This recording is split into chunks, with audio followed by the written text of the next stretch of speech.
এই ভিডিওটা দেখার পর আমি এত বেশি অবাক হয়েছি, মানে সদা হাস্যোজ্জ্বল প্রাণশক্তিতে ভরপুর একজন মানুষ এতটা অসুস্থ, কিন্তু কখনো কাউকে বলেন নাই, বুঝতে দেন নাই। সব থেকে বড় ব্যাপার হচ্ছে আমাদের সমাজে এরকম মানুষের অভাব নাই। এমন মানুষদের মনোবিজ্ঞানের ভাষায় বলা হয় স্মাইলিং ডিপ্রেশন বা high functioning depression.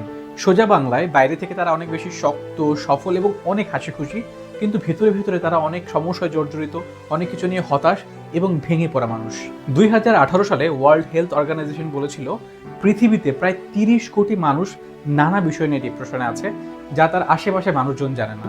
Journal of psychiatric রিসার্চে দেখায় পৃথিবীর অনেক মানুষ তার কষ্ট, তার সমস্যা অন্যকে দেখায় না, কারণ তারা অন্যের উপর বোঝা হতে চায় না। তারা মনে করে আমি যদি আমার সমস্যা শেয়ার করি তাহলে তারা প্যারা খাবে। এদের কিছু কমন বৈশিষ্ট্য হচ্ছে এরা সবসময় অন্যকে সাহায্য করে বা সাহায্য করার চেষ্টা করে, নিজের সমস্যাকে ছোট করে দেখে, নিজের সমস্যার কথা কাউকে বলতেই চায় না এবং নিজের অনুভূতিকে প্রকাশ করতে ভয় পায়।